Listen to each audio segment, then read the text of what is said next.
wildlife friends, please remember, we are going to make it an interactive session. We are going to have a fun-filled learning session, and we are trying to make it as informal as possible, so that you learn it in a simple and easy manner. So I have requested the panelists to probably avoid using non-technical terms as much as far as possible, and hopefully we'll have a great learning session.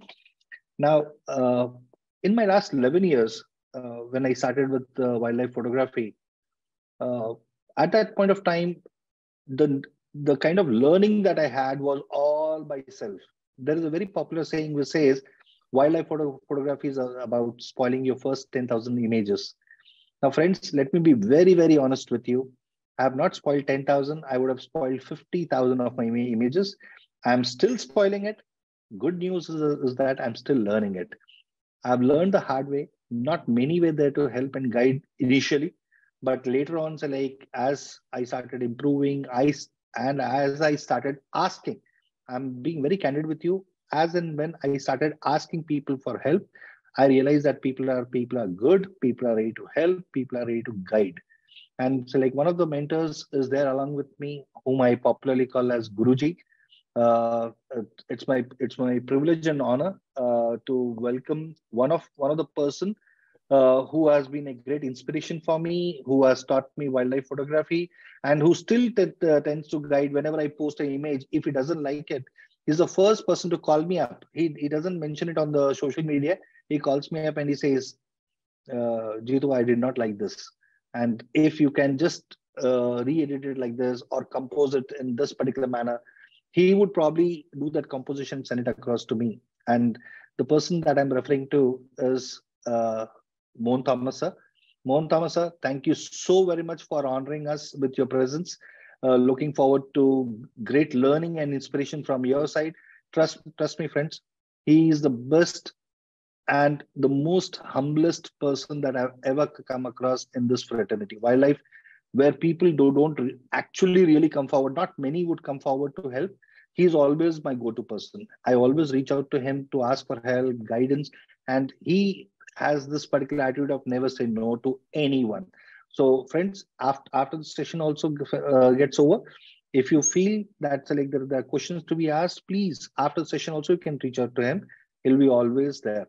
So, Mohan sir, I'll just, I know so like it would take hours together to introduce you, but so like I'll make the introduction very brief for all the photographers. Mohan Thomas sir is a wildlife and nature photographer. He is a Nikon creator. He's a Nikon expert, and he's an NPS member. That is a Nikon Professional Service member.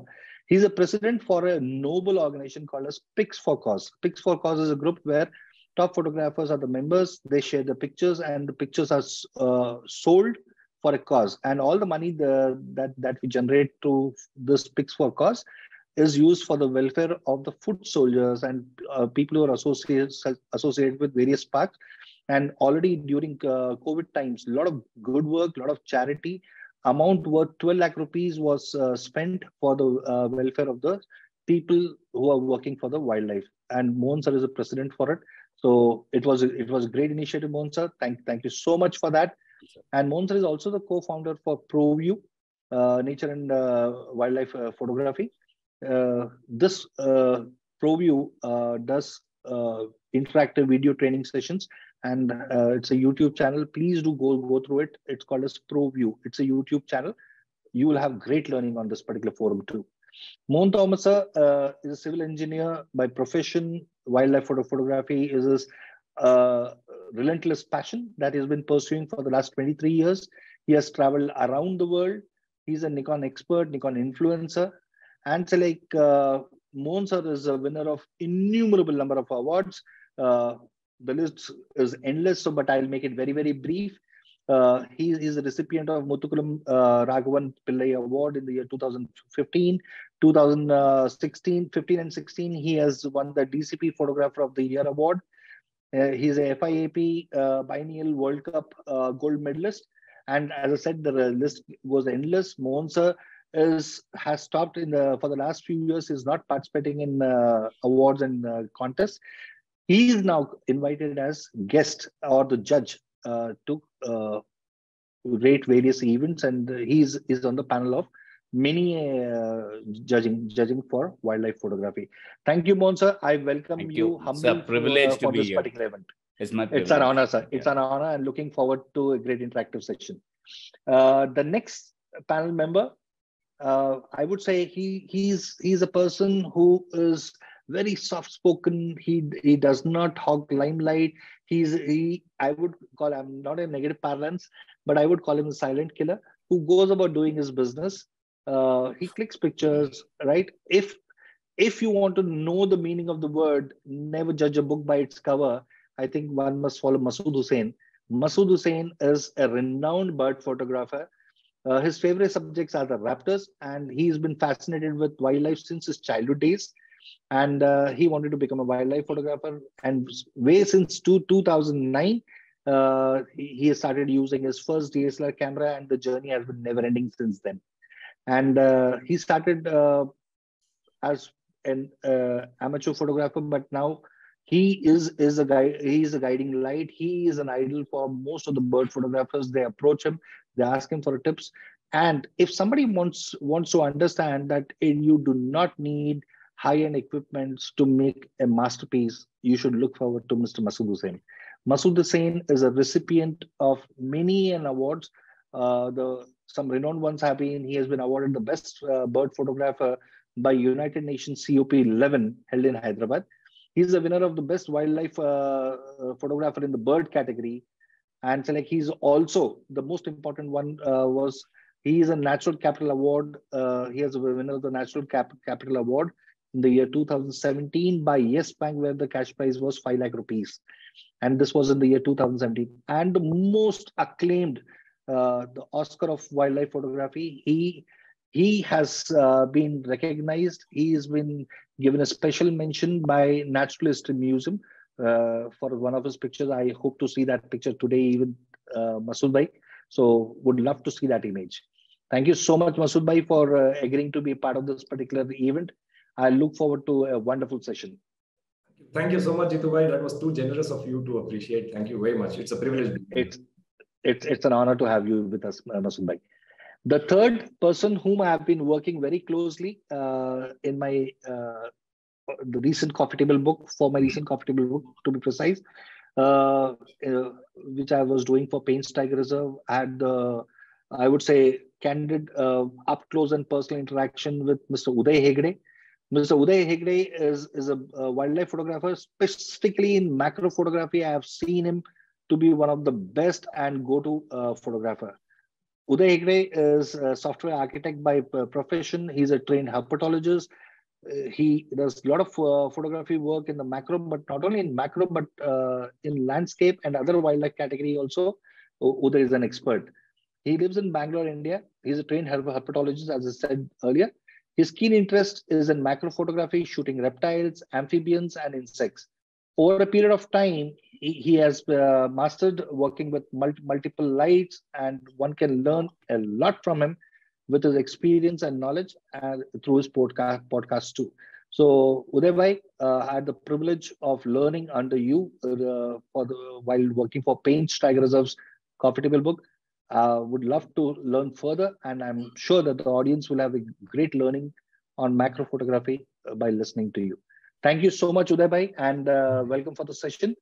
Thanks, Jitu Bhai. It's really my privilege to have all of you here. It is said about wildlife photography that wildlife photography just takes a few days to learn, but years to master. And I think our masters over here, the three panelists, have spent years together over there on field. And they say wildlife photography is about trembling hands and stumbling knees. So I'm really happy that we have gone through those stages, and we are not yet over. We are not done, and the learning is still on. I would love to hear from you. Just to start with, what does wildlife photography mean to you? Right? They say picture is not made on field. Picture is made in your mind. You visualize an image and then you click the image. They say there's a difference between clicking the picture and making a picture. What's your opinion on this? I would ask any of the panel member to start with this. the difference between clicking an image and making an image. They say wildlife photography is all about visualizing your image and then clicking it on field. What's your opinion about this? Anybody can go, any of the panelists. See, in wildlife photography, most of us, we go there with a camera, what we see, we click. Okay? True.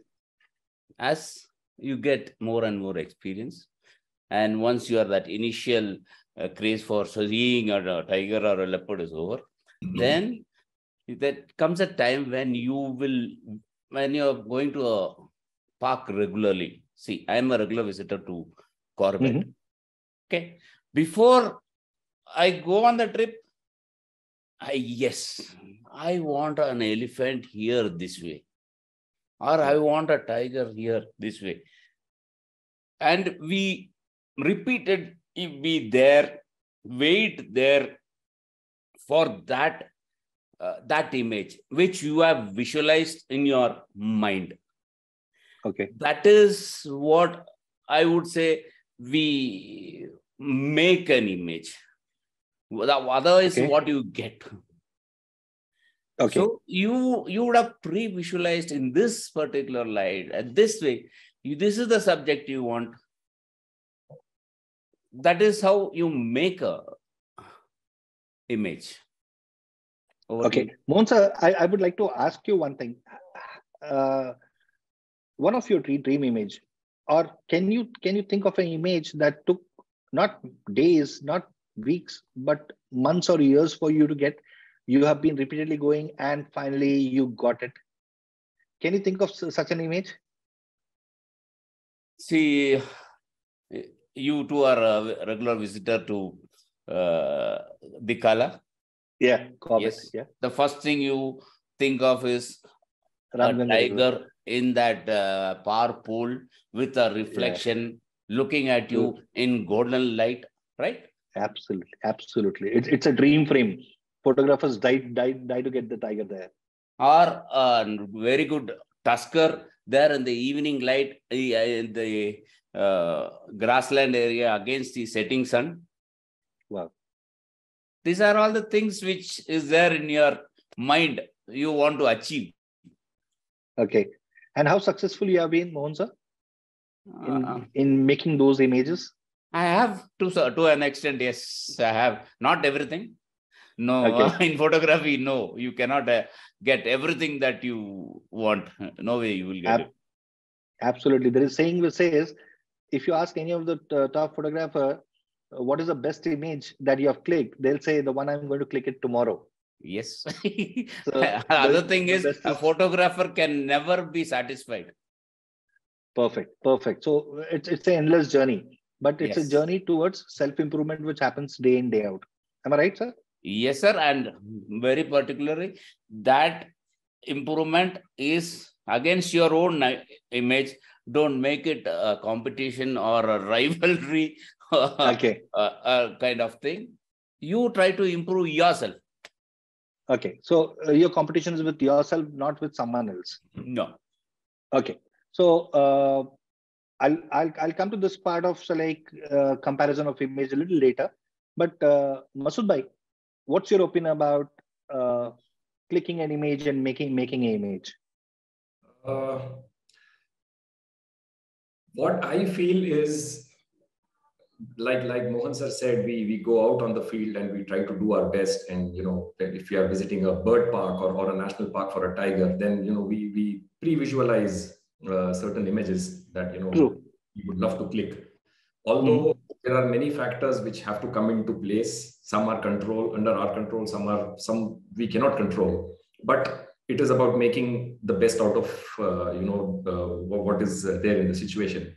But I feel the difference between clicking and making an image is where a human thought has entered, basically an idea which you have and you have implemented while clicking a particular situation which is there in front of you.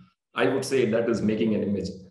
There are many things that just happen in front of you and you happen to click them. So that I would say is clicking or documenting. some of us get lucky to witness some of the best natural history museum history moments in the wild. But then there are situations where there is something going on and you think differently. You put an idea, you imagine something, and there is a human element to it. When the thought process goes into it, I would say you're making an image. Okay, I would ask you one thing, Masood. So, like, is there an image in mind that you currently are thinking or conceiving that you would be very happy if you get this image? And I'm specifically asking in bird category. It's a difficult question. Like you earlier said that the best photographs are yet to come. Yet to come. And I can help you, Masood. A golden eagle flying with a red fox in its leg. Don't you think that is your dream? Wishful thinking, sir. But what comes to my mind when you have said that making an image is it's of course not a bird image. I had shot a bat in flight in its natural habitat. It was my first attempt at doing something differently. So the entire process of it, the technical planning before. I know, fruit bat. Am I right? Is it the fruit bat image? It was a Schneider's leaf-nosed bat we had shot in Isaac. And we knew the habitat and all. And reaching there, the entire planning that went around it, the setup and the sensors, the metering, everything had to be very, very calculative, and it was too much of an adventure. And then getting the shot right was really blissful. This was something I remember I can call making an image. Superb. And how long did it take for you to get that one image? The planning had started about a month earlier, before the trip, and then on the field, it took about 3 days. It took about 3 days, 3 full days. We were at the site, and learning from our mistakes, making mistakes, then rectifying them, and trying going for another shot. And so zeroing in on the right shot took about 3 days. Okay, so you would have got some shots, you were not happy, and you waited till you got the picture perfect shot. Am I right? That's right. Okay, so you are happy that you made that image. Am I right? So that image would be close to your heart. Very close to my heart, and I remember I will cherish that entire trip and the planning that went into it, and the entire experience was very, very beautiful and memorable. Superb. Uday bhai, coming to you, especially since now you are the king of macro, is it different from the other subjects like Mohan sir clicks most of the time mammals? Masood bhai, majority of the time he clicks birds, and since you are into macro photography, so do you think it's a little different visualization, making of an image, perceiving, conceiving the image in your mind, and then executing it on the ground? Do you do that? I would not say that it's completely different, but I would say we macro photographers will be more, I would say, like kind of lucky when it comes to subject, right? So for example, like bird and mammal, right? So you have very limited options when you are clicking them, or like, because you can't control most of the things. But when it comes to macro photography, I have a little edge over both of them, because like few things which will be in my control, because like unless I disturb the subject, so they will give me sufficient time and I can plan my shots to a great extent. Okay, so that's why I think I'm a bit lucky for that matter, or any macro photographer, I would say. So see, I will, for when you are making an image, right? When you say making an image, so the thing is, like, as of today, what I feel is like camera is becoming more and more intelligent day by day, right? Like your camera is doing most of the things. So as a photographer, what I bring to table is my creativity or my thought process in that image. So if you can put your signature without literally, I'm not in a literal meaning. So the way you shoot, right? Like by that, like if you can create the signature shot, anyone can see your image and tell that, okay, this might be belongs to this person. So without seeing your real signature, I think those kind of things, what it makes difference, like as a photographer. So if I think like I can show you a couple of images, which Yeah, please. which will give you a kind of idea on that. So just let me know once you can see it. Yeah. Okay. You can go full screen. Yeah, I will go full screen. Just give me a second. Yeah. So see this, I would say that this is an galaxy frog, which is found somewhere in Kerala. So it's a kind of very rare frog to see. But this image is a properly lit normal image. So I would say that this is a clicked image. Okay, this is not a made image. Okay, so here you don't really see anything which is saying that like I did my part, or like for example, like I put a lot of thought process in creating this image. Okay, so the thing is, this is the next image. So the subject might be pretty simple. So here there is a thought process which went behind this image, that like I had to wait for several minutes to get the sun right, or like wait for the exact moment to create that image. Okay. So if you see this image, I think like I had to wait for almost like 55 minutes sitting in exactly one position without moving even an inch. Okay, so with all the setup ready, and then I just got one shot of this after waiting for 45 or 50 minutes. I just got one shot of it. So this was a pre-planned image where I need the frog, and like without disturbing the frog, how I can wait for such a long time. So these things will make the difference, like how you plan your images. So I think like that's what makes the image for me. Okay, beautiful, beautiful, absolutely incredible. So like I think that's a great input. So like all the panelists agree that there's a difference between clicking image and making image. Ordinary photographers click image, but people who are experts are the ones who wait whether you're clicking a mammal or a bird or even small macro subjects like frogs or any other species. I still remember we had clicked mushrooms for paint, and I remember it took 3 long days for us to visualize this and so like go wait for the right light or create light. And I know, so like I was holding the torch, and so like I know how my legs were paining that day.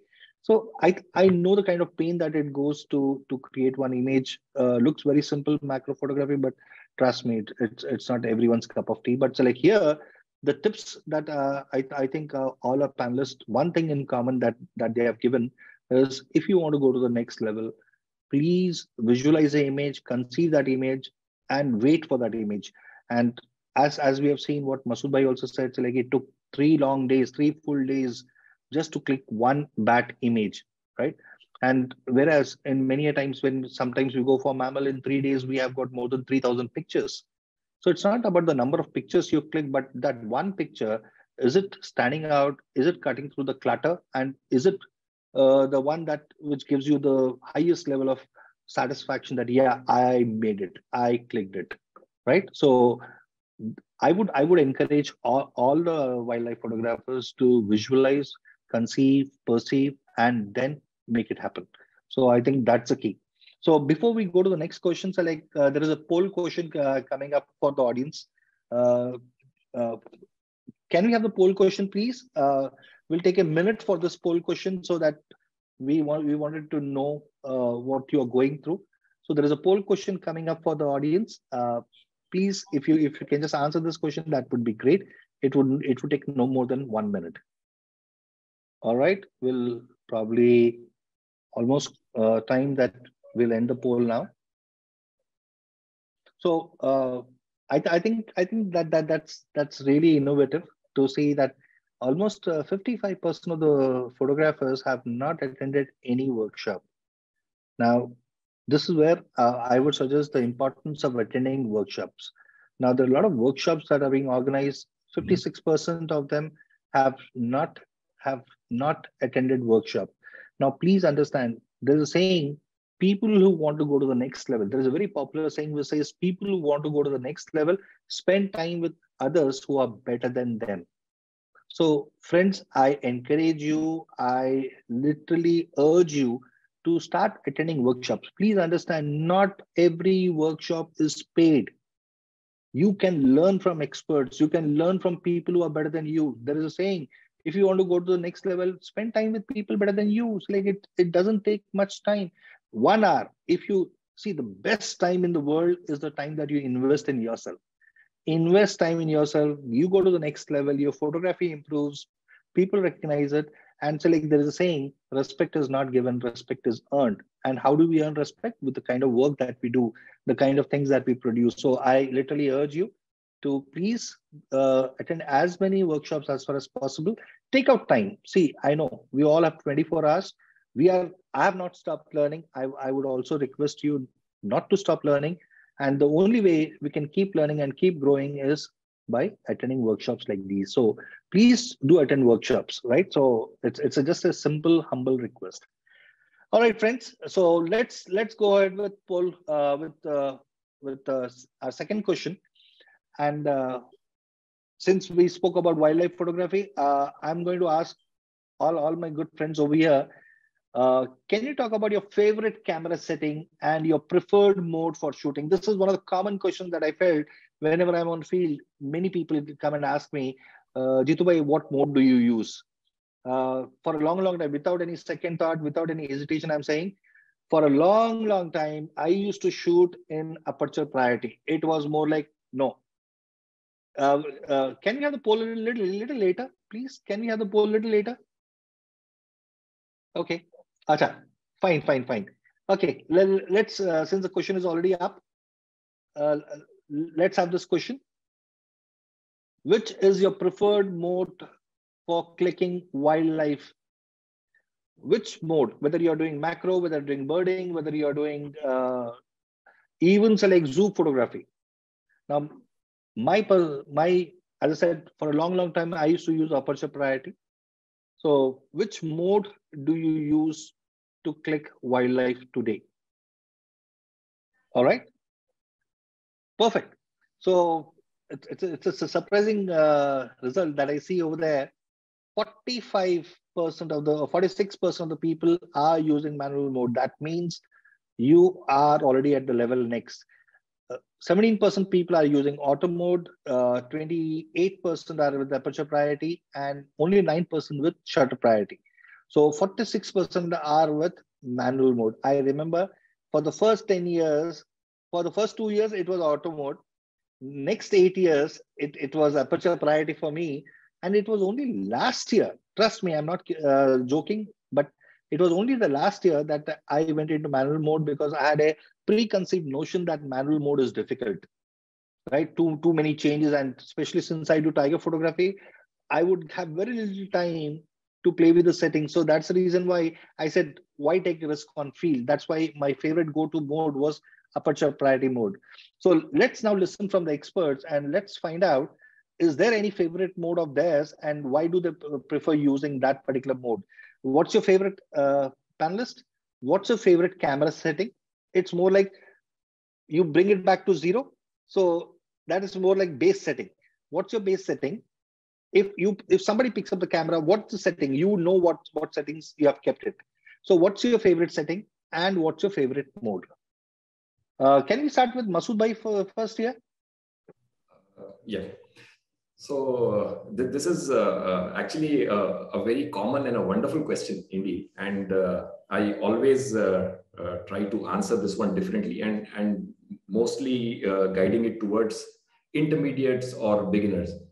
See, there is nothing right or wrong here. Firstly, I would like to give out a disclaimer that whatever I'm saying is my personal opinion. And that doesn't mean that using any other setting or any other mode is wrong. Everything is right until it works out for you. So ultimately, it boils down to what you are comfortable with and what you're doing. What you have in mind. Personally, my favorite mode has always been aperture priority mode, and this one surprises a lot of people because birds being my favorite subject, they are very quick moving, and I sometimes aim for takeoff shots and birds in flight, and also shutter should have been my priority, is what people think. But why I go with aperture priority mode is, again, here the reason is totally dependent on my personal preference and my equipment. So what I do is, I have till date not used any of those bazookas lenses. My gear has been very moderate, and so I'm talking about, the prosumer lenses which I've been using most of the time. So these lenses, because you don't pay much for it, you don't get much out of them, to be very honest.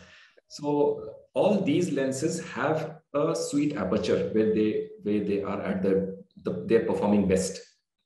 So this aperture happens to be a couple of stops, down the maximum aperture of the lens. For example, if I'm using a Nikon 200 to 500 mm. 7.1. So 7.1 is where it is the sharpest. So I don't want to miss out the best performing part of my lens. So I know it is performing best it is the sharpest at f7.1. So I would want to lock my aperture there firstly. Now, the second thing that comes in the picture is, what about the shutter speed? So the only thing which I have my eye on while I'm shooting is my aperture is locked, because I don't want any other aperture, as my lens is performing best at that aperture. It is the sharpest there. So I'll keep that constant, and I keep an eye on the shutter speed. Depending on the available light, it keeps varying, and I just keep a very constant eye. If my shutter speed is falling below what I want, I quickly raise my ISO to compensate for that. So ultimately, I have only one parameter which I'm worried about. It is the ISO. I'm constantly looking at the shutter speed and changing my ISO depending on what kind of shutter speed I want. So this keeps things very simple. And if the subject is giving me more time, I get my first initial shots like this. This is my base setting, like Professor said.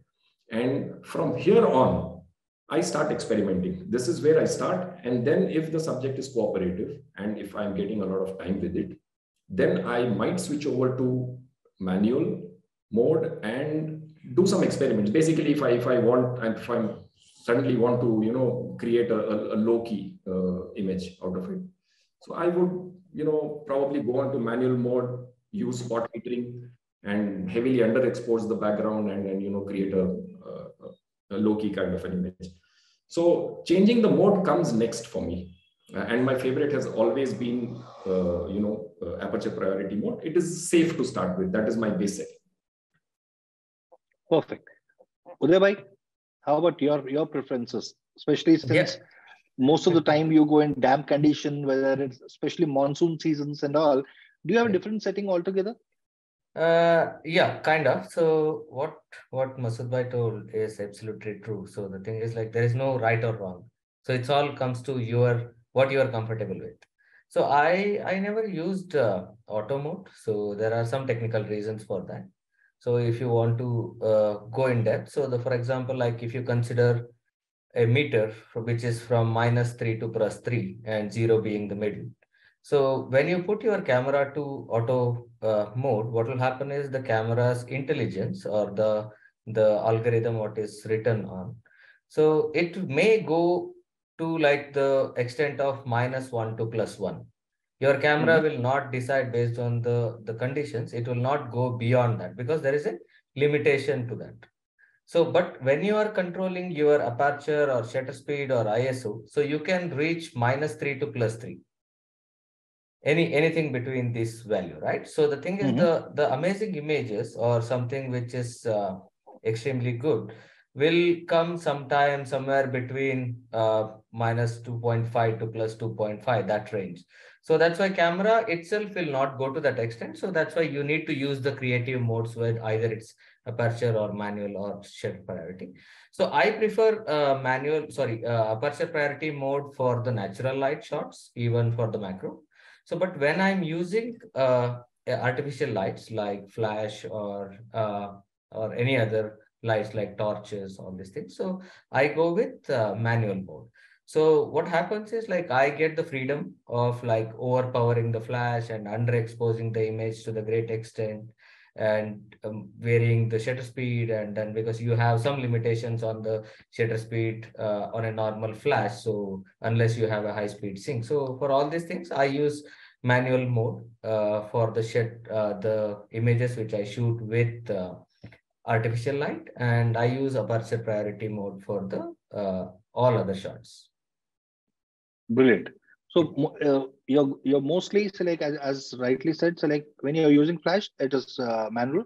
But Exactly. in the normal scenario, you Yeah, use you will see my camera with 400 ISO by default, and like aperture somewhere between 5.6 to f8. So if I'm shooting macro, it will be between f8 and f11. So if it is something else, it will be maybe 5.6 on a 500 mm or 70-200. That's how you see brilliant, my camera. brilliant, Yeah. perfect. Mohan sir. Jitu sir, your question was your camera is a new or set to 0. What will you be your setting, right? Yeah. So suppose I pick up Mohan sir's camera.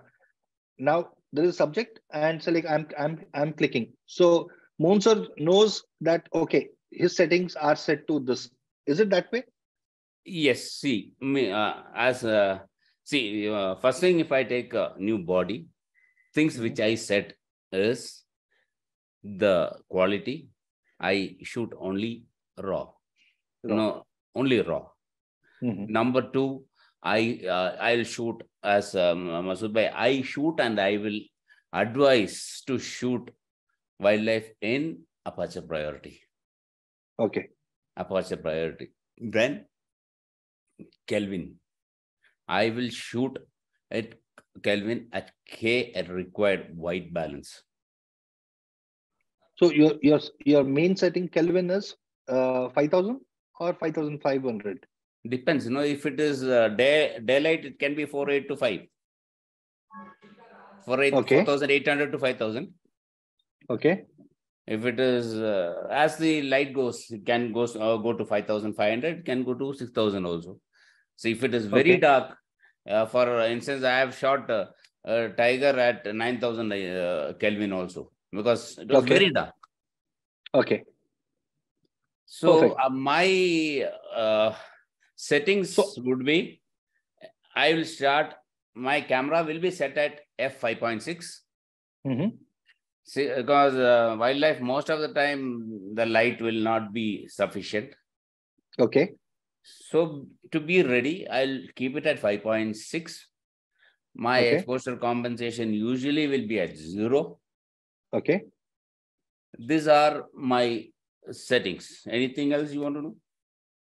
Perfect. So my point also is, once you have shot, do you bring it back to 0, or do you bring it back? Most of the time, it so happens, like for example, we have shot an image at high ISO. You have evening time, 8,000. Yes. You have Yes, I will definitely. And one more is the metering will be always 95% of the time it is evaluative metering. And okay, so you click mostly on evaluative metering. Yes. Okay. Perfect. So now, since we have started talking about metering and all, let's talk about, like, there are 3 basic elements. Every good photograph is said to have 3 basic elements. They are composition, light, and the moment. The moment, that is it a storytelling image? The moment, is it, like, for example, a rare moment that you have captured? So a good image has 3 elements: composition, light, and the moment. Can you please share some tips about composition? See, moment, yes, it's some people call it as luck. So by chance, by luck, you were there. So if you are there at the right moment, at the right place, it's a matter of luck. But I'm talking about the other 2 important elements, that is composition and light. How important are they, and how do you understand the different types of lights that are there? Now we see there are 3 different types of light: front lit, backlit, and then, so like, we have got some images which are top lit, right? So how do you manage these different lighting conditions, and how do you use your exposure compensation or a white balance or a metering to compensate this natural light in clicking your desired image? So my question is on composition and lighting. How do you manage those? And how do you compensate with the natural light that is there, whether it is a backlit, front lit, or a side lit? Now, I'm sure we have got three different genres of photography. Mohan sir does mammals mostly, Masood bhai does birding mostly, and Uday bhai does macro. So is there lighting conditions different, requirement different for different genres? Is it same? Composition, is it different? That's what I wanted to know. Can we start with Mohan sir? Would you like to take initiative on this? Yes. Please. I will show you how I will use light for my photography. Yeah.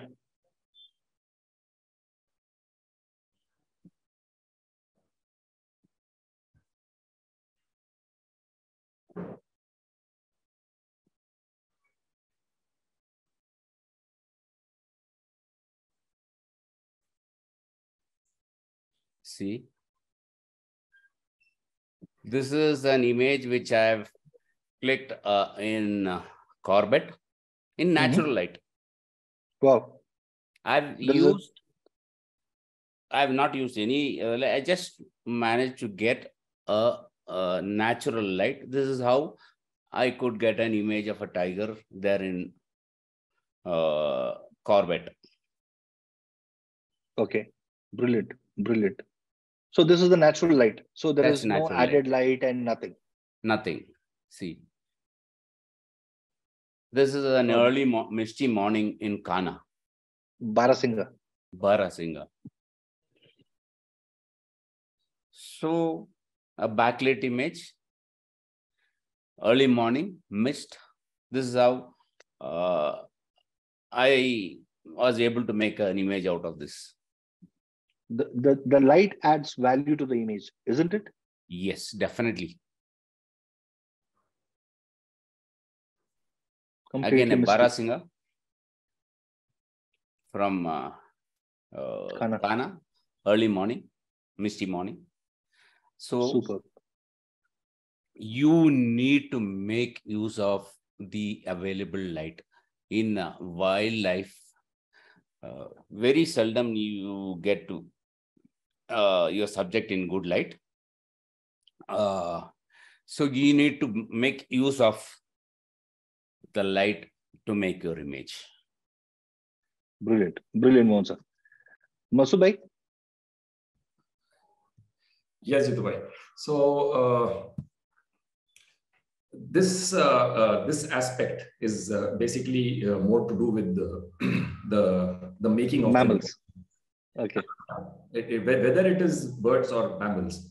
See, the best part, the most challenging part of wildlife photography, whether it is any genre, whether it is mammals or birds, the most challenging part is there's nothing in your control. True. The subject, of course, you can't control. Yes. And again, like you said, if it is a natural history moment, you've got to be lucky that it is happening in front of you. True. Other than this, if you are trying to click a scene in front of you, what my opinion has, over the past few years, I've been learning from my own mistakes, from a lot of sources, a lot of teachers, a lot of more experienced photographers. It all boils down to how you think in a particular situation and how you would take advantage of whatever is available in front of you. For example, I personally prefer when I shoot a bird, I personally prefer darker backgrounds so that my subject pops out. So how it's not about how you set your camera. It's irrelevant what mode you're using right now. So I don't want to go into too much of technicalities here because it is actually easy. I want to make it sound easy. Now okay. I have a base mode in place. I'm using aperture priority. My aperture is set to f7.1. Now I'm only looking at my shutter speed and just changing my ISOs, to get the required shutter speed. Now, if I change my position, like for example, there's a bird sitting on a perch. and I want a low-key image of it. I first take the shot, whatever I'm getting, I first click it. That is where your improvisation starts, your first shot. Okay. And then the bird is still there, and you have a little more time to do some experiments. You quickly, analyze what's going on, what the light is, from where it is hitting the subject. And like if I go with my preference to make a low-key image, I would certainly want myself to be in such a position that the background of the bird is darker, naturally. Okay. I would probably move a little bit here and there and see if I can have some shade behind it. It Okay. could be a tree trunk in the background, or it could be a canopy in the background where, if I just change my position and get that into picture. And then a little bit of underexposure will further darken the background, and subject pops out. That is how the low-key imaging is done. So I would like to show some image. I think there's some issue here. I think I'll take it up after Uday. Maybe I'll just yeah. Please, Uday bhai, what's your perspective on the composition and the lights and all? Yeah. So Jitbhai, I think I will show few images. I think then talking will be easy for me. You can talk by showing the images. Yeah, exactly. That's what I'm planning. So let me know once you can see it. I'm able to see it. Okay, great. Okay, so let's first, when it comes to the lighting, right? So we spoke about the 3 different lighting, the front lit, back lit, and side lit, all this. Side lit. Yeah. So at sometimes like it's exactly what exactly you want to show it in the final image. So based on that, at least on the macro. So I always go with the few things like what will be my final image. Okay. So if I want to show a close up or a portrait kind of thing of a snake or an insect, so I definitely would like to go with the front lit image where the subject is completely lit and the proper color is shown in the image. So you can see this image. So what is visible on the screen? So this is the proper front lit image with an proper lighting and the diffused lighting. So beautiful. Yeah. So the second image, what you are seeing here, this is a side lit image. Okay. So this was shot with a natural light. Okay. So the light was exactly early morning light was falling on that the banana leaf. Okay. So the frog was inside. So I just wanted to show the swirl kind of patterns which is there in the leaf. So if you use front lit on this point or on this image, so the lighting is so like I would say subtle or like and flat, so that you will not be able to see this circles, right? So the shadow and the highlight is very much important here. So that's why it's all depends on the image or the subject what you are shooting. So if you talk about the backlit, so these 2 images what you are seeing here, these are all proper backlit images. Okay. So when it comes to backlit, I prefer the subjects which are most often translucent or transparent kind of subjects, which would like really look great in the backlit images. So that's how I choose the backlit or front lit or side lit in most of the cases. And when it comes to composition, so for me, composition is everything. Okay. So the thing is like whether it is rule of third or like there are multiple ones, right? So I would say first you learn the composition, then you are free to break it. Okay. There is no standard rule that you should follow something, but like when you want to break something, you should know how to use it. So when you are mastering the actual composition rules, then you are free to break it, and then it's okay to break it. So this one, you can see that there's a natural backlight image, and so the composition is like I really love the semicircle here and coming the bird downwards one. So what I say for macro photographers, so the best light is always natural light. So if you can learn how to play with natural light in a best possible way, so then you can control any light however you want. Okay. So the thing is like the easiest way, today's macro photographers, most of them use a flash and a diffuser and then just start shooting. So, but the thing is, what will happen is like when you go to the next level, so until and unless you are mastering the natural light, it's very difficult to create something unique in your image. Okay, so the image which you are seeing on the left hand side is a natural light image where the light is passing through the body of an yellow-bellied cat snake. So you can see the underbelly and the heart and other internal organs. So on the right hand side, it's a simple image. Like I really love to play with lines. So that's how, like, you don't really have to show the complete subject to Absolutely. right. So I always love to play with lines and light and shadow. So this was shot with just single torch light. Okay, so the one what you're seeing on the right hand side, there's one single torch light and on from the top angle. So that's how the image is created here. So, and the composition, right? Like I was talking about composition. Awesome. So you should know what to include and what to exclude when you are shooting something. Like this praying mantis might look very ordinary if I don't include those leaves, right? So the leaves is what creating the image rather than the praying mantis. So it's as a photographer, I think like we all should learn what exactly you need to include in an image and what should be excluded as part of that image. So this what makes a great image according to me. Superb, superb. I think that's a valuable point. As a photographer, when you're composing image, you should know what to include and what not to include. Exactly. I think, I really appreciate your suggestion and the input that wherever possible, try to use natural light, even in macro. I thought macro was all about using artificial light and all. So I think this particular I think mindset has to change, that macro is not only about using torches and external light, but great photographs can be made even during with the use of natural light. Extremely valuable input, Uday bhai. Thank you so very much. Masood bhai, now you are ready to showcase your images. Brilliant.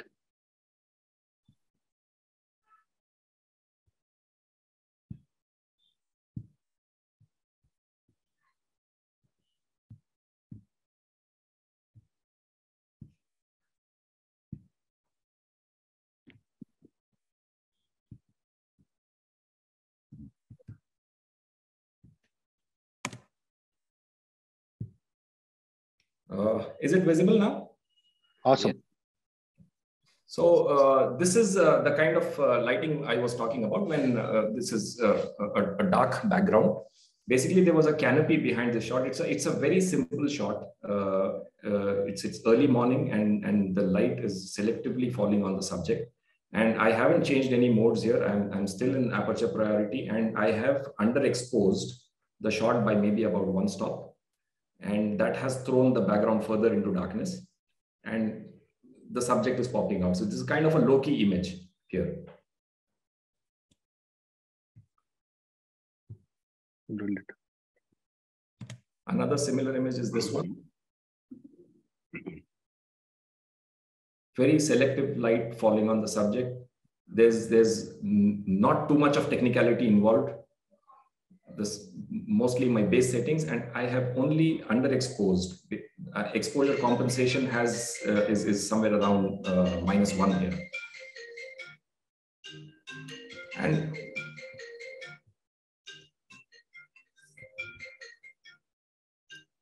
And this is the opposite. Basically, this is again a very simple short portrait of a pelican. Now, like I said, it all depends on what situation you are in. So this shot, I think, was taken somewhere in Pulicat, I guess, maybe. And we were almost done with our morning session. The light had become very harsh. And the light was now reflecting off the water surface. So instead of just not taking any shot, because you're not going anyways back, you're spending time there for the light to go down. So you could as well use the excess light to your favor, get a little creative, overexpose it, and make a high key image, white on white background like this. So this is how the thinking goes into making an image or giving it a thought of how to get a little different or make the best out of the available resources there. I would also like to show a couple of more images which were shot on the same day at the same place. So this one is basically a Khalij pheasant, a very simple shot. I just converted into black and white for some reason, but it is ambient light. Nothing much has gone into it. It is simple aperture priority mode, f7.1, like my base setting goes. And the same shot at a different time of the day, the light, the direction of the light had changed. And then I tried to get a little creative with the same bird here. And this is what it is. So now the light is from behind. It is giving a rim light effect. And without doing many changes in the camera or anything, it is just about thinking, and you can get a little creative. And that is what exactly I want to highlight here for all the beginners or intermediates who are listening to me. The cameras can do a lot these days. They have multiple features which you might not even use in the entire time the camera is with you. You might not be able to actually even explore what your camera and lens is capable of. And not much is supposed to be used as well.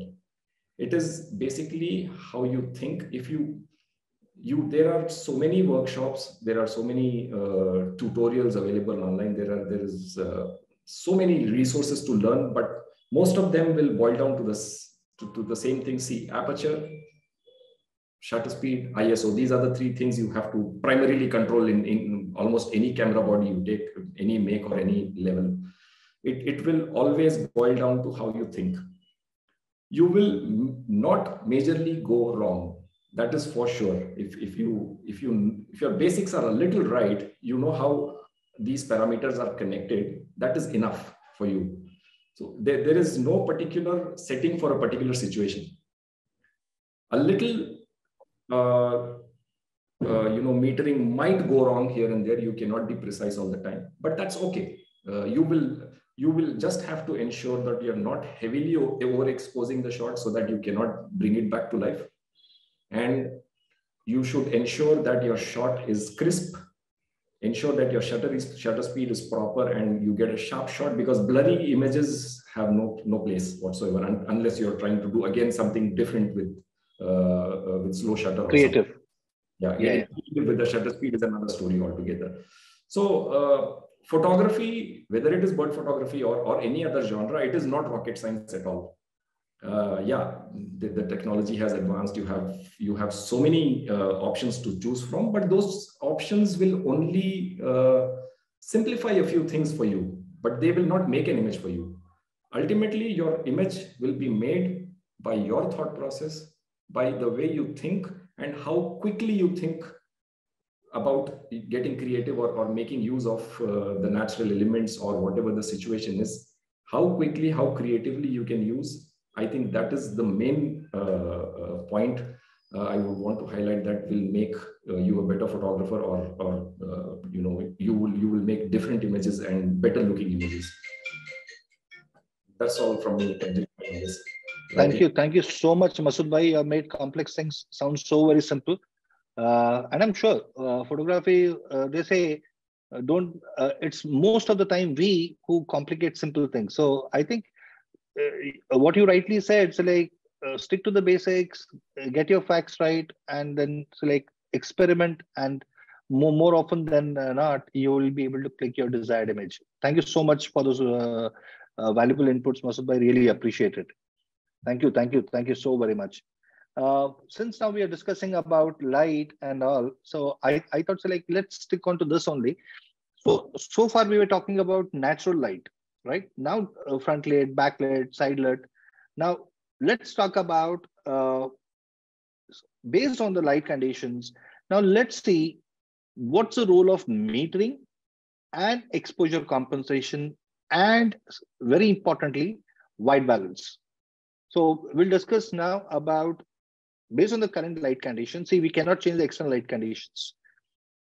I wanted to know what would be the role of metering and exposure compensation, and what can we do with white balance to get a desired image, right? So we'll try to understand that particular aspect. Can we start with Mohan sir? Mohan sir? So when we talk about metering, there are basically 3 metering mode. One is metrics, or that's for Canon users, and evaluative for Nikon users. Then we have center weighted, and we have spot metering. I use more than 95% of the time I use evaluative metering. I know. Evaluative metering, it analyzes the entire frame and exposes for the entire frame, taking into account the darks and the lighter shades. Whereas in spot metering, the camera analyzes only the spot where it is focusing. Supposing you are focusing on a particular subject. See, so this is one leopard which I shot at very harsh backlit. I tried overexposing 1 stop, 2 stop. Still, I couldn't get the detail on the leopard. So I had to go to spot metering and do a little bit of overexposure along with that to get the detail of this leopard. When you are using spot metering, please check your shutter speed, because when you go to a spot metering, your shutter speed will drop. Please have a look at drastically. Yes. And when you talk about white balance, I always, because when you're doing a trip for a week or so, you would have shot one subject in particular light. Once you get back home and when you sit down for processing that image, you will not remember. You will not remember what was the exact light. So I would suggest that you capture your frame in the exact color tone as seen there. So that's why I always use required white balance. For example, if I'm shooting in daylight, it can be 4.8 to 5,000. And if you're shooting in, I don't know, somehow, if you are shooting in Africa, it is sometimes 4,000 to 4,300 in daylight. If it is shade, 5,500. If it's more darker, 6,000. So I would recommend you shoot at the required white balance. Otherwise, you will not see, especially if you are trying to shoot something like I'm off wildlife, sunset. If you are not raising a white balance, you will, I mean, very seldom get the actual color. So usage of white balance is very vital while shooting. Is there any other question along with that? Mohan sir, I just wanted to ask you in particular, like for example, for those who are using Kelvin mode. So most of the people who use Kelvin, especially like since I do tiger photography most of the time. Now, it's advised that select to get the best colors of the tiger using Kelvin mode, 5,000 to 5,500. Yes. Am I right? Now, suppose you have to shoot at higher Kelvin. Do you use manual method to increase the Kelvin, or do you go cloudy, or so like you use? No, I will go manually. Okay, you'll go manually. Yes. So you had, Okay. if I'm not wrong, you had asked me one more question along with this about exposure compensation. Yeah, I'm really sorry. Exposure compensation tool. So I did a very costly mistake. I will show you here. I went all the way to Svalbard to shoot polar bears, and my first trip. Oh. This was the image. Okay. I was under the impression, see, light is good. The polar bear is white. Everything is white. I need to underexpose. This is shot in almost daylight. Okay. I need to underexpose. What actually happened was,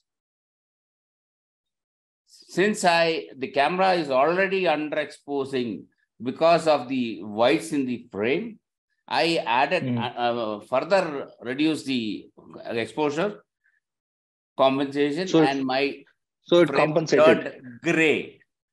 Can you see my polar bear is not as white now, as it should be? Yeah, now that you have said, so like now I can see slightly it's turning towards gray. See, can you see it here? Right, near its hands, I can see that. So next year, I had to go back there again, which was quite expensive. After learning that, in this situation, I need to overexpose. So for whites, you overexpose further. Yes. So this is the image. Can you Now see? it looks perfectly white. So this is an image where I've overexposed. By how many stops, sir? It was 0.7. Oh, 0.7. Yes. So you need to use your white balance. You need to use your exposure compensation as required. Please don't go wrong on that. Superb.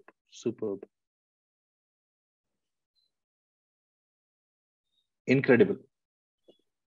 Brilliant, sir. So I think this is a valuable lesson. So taking cue from here, can I say that, like, especially when I'm shooting polar bears, if by any chance, if I go to Antarctica or Svalbard, then so like when I'm shooting polar bears, I have to go for plus 0.7. Though I'm clicking a white subject, I have to overexpose. Yes. Am I right? If the background also is white, it has to be overexposed. Okay. At least don't underexpose. Okay, never underexpose it. And similarly, if I'm clicking a sloth bear, so if I want the blacks to look like black but not gray, so I have to underexpose a sloth I would bear. keep it at 0. You would keep it at 0? Yes. You would advise to keep it at 0? Yes. Okay, perfect. Black Panther or sloth bear, I would shoot at 0. 0, but yes. but not below. You'll not underexpose it. No.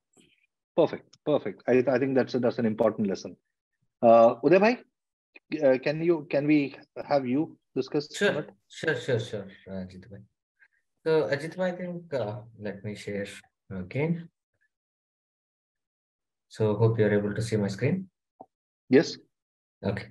So so we were talking about, sorry, I don't know how it. Yeah. Okay. So we were talking about the metering, right? So the initial. Right. So I use Canon gear. So my camera is having what, like three different meterings, as Mohan sir told. So it's a evaluative and spot, and I think center weighted. Center weighted. Yeah. So I usually switch between two metering modes. So one is evaluative and one is spot metering. So this kind of scenario, what you're seeing, so there's an albino cobra. So it is shot somewhere in near Tumku. So this kind of scenario, I want my camera to meter the whole frame. Right, not the subject, because there is a sunset which is happening in the background with clouds, and clouds are having some different kind of color, and all different elements are there. So that's why, like in this case, like I want my camera to meter the whole frame, so that like my background will not get bleached. If I use spot metering here, the snake might be exactly in the right exposure, but like background will go completely white to compensate that the exposure, right? So this kind of scenario, I use evaluative metering. And in some cases, so where I need to make so this was shot on an cloudy day. Okay, so I just took the sky as the background. So what happened is it was an overcast day. So usually when you are shooting in an overcast day, so if you just shoot the sky, so it becomes gray. So in that True. case, like what I did is I used the spot metering, because like my subject is somewhere around compared to sky, it will be 2 to 3 stops below. Okay, so Below. True. usually the subject and the background, the sky is almost like 3 stops above the above the subject. So that's why like what I did here is I just took the spot metering and I just took the zero exposure, or maybe slightly on the plus side. And then I shot this image, so that like the overcast sky, which was supposed to be gray, became more towards white, and my subject became pretty normal, like it's a properly exposed image. So I use these two modes most of the time. So it's all depends on the situation. There is no hard and fast rule that which you need to use, and I think like everything depends on what is the final output you want to create. So based on that, I do that. And when it comes to exposure compensation, I use it very frequently, because to create something very unique, you might need to use it. For example, like sometimes you overpower the flash and or you go towards the minus on the exposure compensation, so that like the darker areas will become completely dark, and I think bright area will the reflective surface will remain reflective. I don't know I have that image or not. So I don't know. Maybe I think in Instagram. Yeah, I have it. So, for example, this image, if you see this image, this is an millipede. Okay. So, so what happened is millipede will have the reflective body. So some part of the body will be an shiny body, so which reflect the light. So what I did here is like I used a flash, which is kind of overpowered flash. Instead of zero, I used +1 or +1.5 on the flash compensation. So and then I underexpose the image, or I would not say underexpose. So it's like exposure compensation towards the minus side, -3, so that like the non-reflective surface will become completely dark, because my flash is reflecting only few part of the millipede's body that will be visible. So this Absolutely. kind of I initially thought it was pearls. I think very creative. Yeah, Very, yeah. very creative. So yeah, so these kind of things, like I think like when you want to create something very unique, I think like you will have to go to the extreme end of the in your camera settings and how you play with that. So these are all the I use these things very frequently in a different way. I would say any photographer for that matter, the very first thing should be to know your camera completely, like how you know your phone. Most of the people in today's world, so everybody knows what their phone can do completely, right? So So even in your dreams you can type messages. So but in the same way, I think you need to know your camera's capacity, like what your camera can do, and what is the what level you can push your camera. So I think if you start learning that, I think you can create some great images. one wonderful advice. I think very importantly, it's more like when you're going to the battle or when you're going to the war, you must know your equipments. You should know Yeah, how to use them well, right? Otherwise, exactly. like if you're underprepared, Yeah, there is a very popular saying which says a prepared person seldom fails. Very rarely you will fail if you are very well prepared. exactly, So the exactly. whole point, I cannot forget one golden rule that one of my friend had said while we were working for the Bandhavgarh book. He told me, have you ever tried switching off your light and playing with the dials and buttons? Suppose you rotate the dial twice or thrice, right? What's the Yeah, setting? Do you know what exactly does it read? And he said, either blindfoldedly or switch off the light of your room, and you should know which button is where. And if you have rotated the dial clockwise, anti-clockwise, twice, thrice, you should know exactly what the setting is. And he said, only when you can do that, you will be able to play around and get some master images. And I have not forgot that learning. Thank you so much, Uday bhai. Valuable input. And very rightly said, experiment more often to get great results. Thank you so much. Thank you. Masood bhai? Yes, Jitu bhai. Regarding metering, almost always my camera is set to center weighted metering. There's no particular reason except that I mostly shoot birds, and birds usually occupy a very little area of little space. And why I don't use spot metering at initially is that becomes very, very small area for metering on a bird. So center weighted average is a little safe because my subject is small, occupying very little space in the frame. So and there are multiple colors also involved when I'm shooting. True. So it's pretty safe to use center weighted average when it comes to bird photography. But again, it also depends on how close I am to the subject and how much space it is occupying. Like in mammals, when you're shooting a tiger or an elephant, usually these subjects are bigger.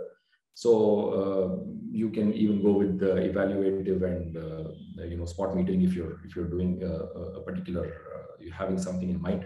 But again, here I would want to share with the viewers that there's no right and wrong here.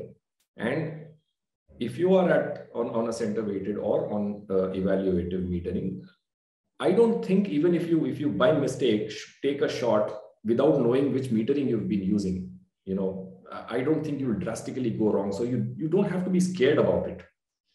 So if you are trying to achieve a particular result, then of course, yes, you will have to meter it accordingly. And these experiments happen only when the subject is with you, is cooperating with you, when you have enough time. So I don't think it is anything to be scared of. And personally, my opinion about white balance, I haven't, my camera is always set to cloudy. I don't know for what, but it is there. Okay. I am happy with it. And maybe if I don't like it, I like to get, if towards the cooler side, I usually do it in the post-processing. So for white balance, I haven't been very particular and it hasn't changed much. Of course, the initial look of my image when I open it for post-processing might look a little warmer or towards the cool, mostly towards the warmer side because I'm keeping it cloudy. So 6,500, right? I don't like the feel if I want because I remember what the scene was. So and a little bit of tweaking here and there, bringing back to a little cooler side, I do it in post-processing. So again here, basically it is very simple, and you don't have to worry too much about this unless, yes, having knowledge about what happens when, like Mohan sir has given a wonderful example. Not many people talk about it, about the polar bear he was shooting in Svalbard. So what went wrong in the first place when he tried to do that is basically the camera, when it starts metering, it renders everything gray. It understands it as gray, and then from gray it starts metering it. So the subject was white on a white background. So the camera got tricked, and it actually underexposed. Compensated. It underexposed, for which sir had to overexpose to get over, to tell the camera, okay, no, this is right. This is what I don't underexpose it. So this is a very good topic. I think Mohan sir has brought up a very, very nice thing. And similarly, I would also request Uday to shed a little more light on the manual mode when he uses with flash, because a lot of people are confused with balancing ambient light with flashlight. Brilliant.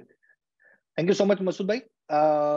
Now, I think we have time for one last question. So, I would love to ask one very important part of framing and composition. Framing and composition I'm using relatively. So what kind of framing do you follow? Like as I remember Uday just telling the rule of 1/3. First know the rule and then break the rule. He rightly said. So now, especially like for clicking mammals, like for example, they say, especially now I'm taking cue from tiger photography. If a tiger is walking towards you, it is said so like you have to click head on. So I just would like to take an example and just show one image here. I'm showing that this image for a specific reason. I'll just share the reason with you in a minute.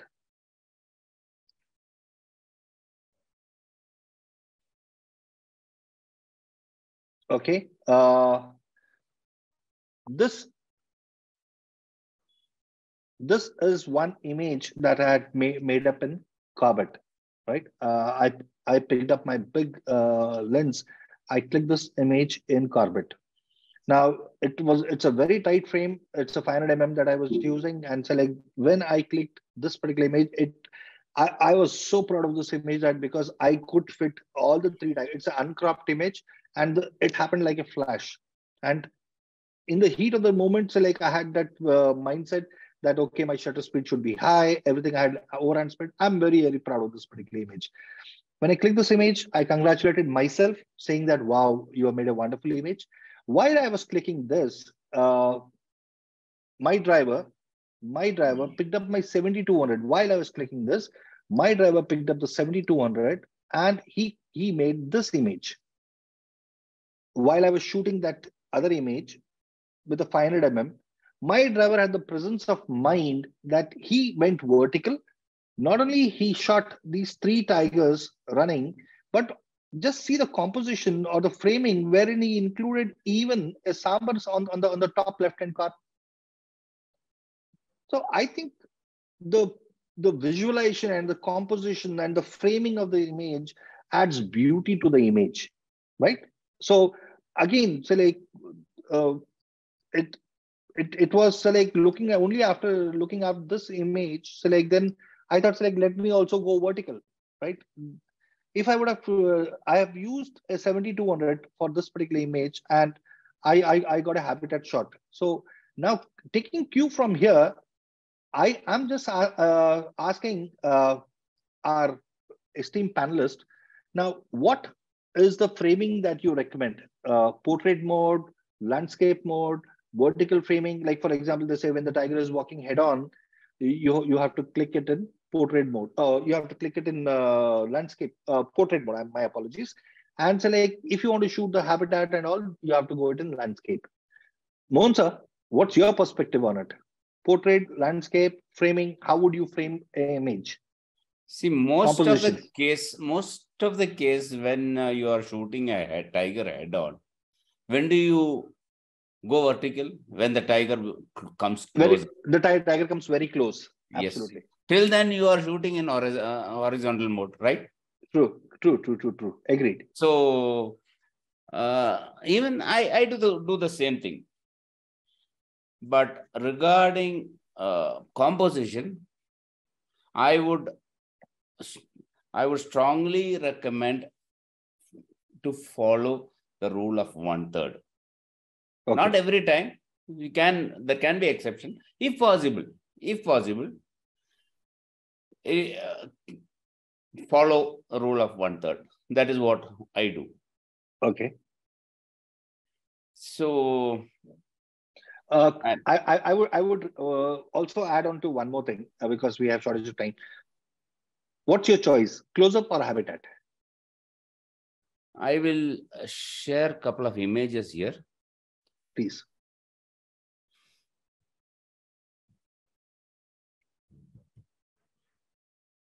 See, when you want to show an expression, okay, I would go close up. See, if this is shot on habitat shot, you might know that expression might not be shown this way. But most cases, I love to shoot it with the habitat. Can you see the this? majestic landscape? Look True. at that. How beautiful it is. It shows, it conveys a story of an animal with its natural environment. Masood bhai, sorry, I am entering your territory. No problem with that, sir. So just can you just see this image? It is almost like a painting. Absolutely. I was just about to say it looks like a painting. I love to shoot with the habitat, but there are exceptions when the tiger is close, or if there is some expressions you want to convey. Yes, you need to shoot in close-ups. Brilliant. Brilliant. See, there's one more incident here. See, this is a rare sighting which I got in Corbett. This is an animal which usually resides at 13,000. It's a Himalayan bear, right, sir? Pardon? It's a Himalayan bear? It's a Himalayan bird, bear, which resides at 13,000 altitude. Lucky for me. So I had to, if I had a 400 mm, I would have made it even wider. I had to show it where I saw that. In the dry riverbed in Girna. Corbett. Oh, if I make it tighter, doesn't make any sense. Whether you got it in Corbett or whether you got it in Himalayas. So show it with the habitat most of the time. This is Thank you so much, sir. Take on this. Thank you so much, sir. Masood bhai. Yes, Jitu bhai. Basically, this is one aspect of photography where the making of image creeps in, because no matter what gear you're using, no matter what setting you're going through, nobody is going to teach you, or basically, this is something which you cannot set. True. Composition of any image will happen in your mind when you are right there. You have very little time to think, and that is where you got to make your mark. Absolutely. But like for example, you were talking about the tiger. When the tiger emerges, when the tiger emerges from the bushes or you start shooting. It is natural tendency that you don't want to miss a single moment of its walk or its yawn or its whatever behavior it is displaying. That is when you got to be very alert and also analyze multiple things at a time. Okay, what exactly you can bring into the frame. Whether if you're using a zoom lens, if you zoom out, what will you include, and what has to be omitted from this thing. If you can change a little bit of your position, will things change? Will it improve the present composition you're having? So this is where you can actually try to be different and make interesting images. So I'll take you through some of my images. Please.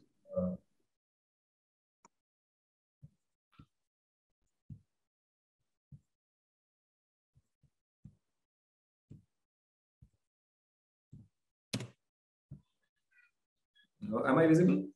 Yeah, visible, sir. Okay, so this shot was taken just along the banks of Pangong Lake, and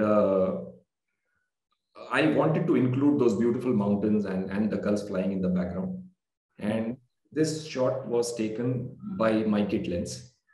I just shot it maybe at about 24 mm. The lens used was the common kit lens, 18 to 55 mm. Okay. I wasn't carrying my wide angle lenses because I seldom use them. So I had to switch to 1855, and I crawled on the ground, tried to get a little closer, include the habitat, whatever was available, the natural elements and everything, and tried to make this image.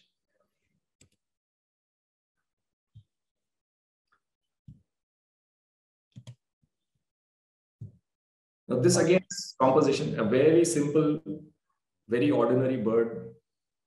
You are guaranteed to get this photograph if you happen to go to Bharatpur. There's nothing special about it. It's just the symmetry being used here, because it had spread its wings to dry them up after a dip in the water, and that twirled neck and those spread wings, the patterns on the right and left. I just used the symmetry here and tried to compose this. And this one is the same bird and give me a little different kind of a composition. I don't know whether I didn't even think whether I'm following the rule of thirds or not. I have just my mind was just thinking whether it is in symmetry or not. So this was the shot of the same bird at the same place.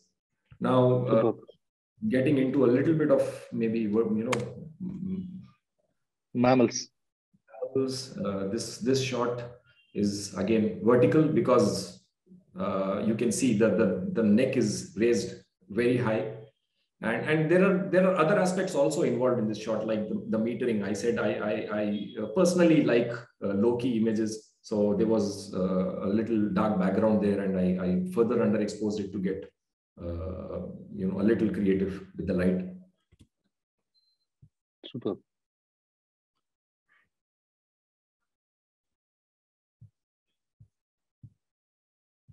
And this one I think is another shot which you can see. I have just used the reflection of the bird and those little natural elements around it. The bird is almost in the center of the frame. There's no rule of third here applied again, because the other elements have been balancing it on on the bottom, on the right, and on the left. So my bird is right there in the center. I think, Masood bhai, since we're talking about the use of natural elements that are there, now, because of paucity of time, can you show your that Naturalist Museum special mention image? Do you have it with you handy? Yeah, I do have that with me, but okay, that is basically, I wanted to show that under the category of making award-winning images, like you said. Right. I haven't, when I shot it, I didn't know it was going to win an award anyways. So I'll show you that image if you are willing to.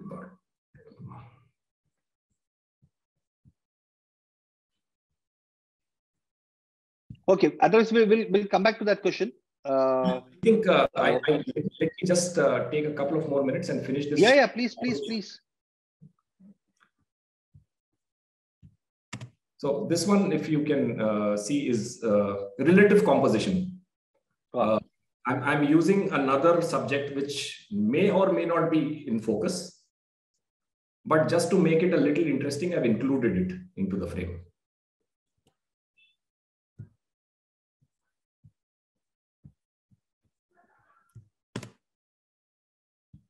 Beautiful.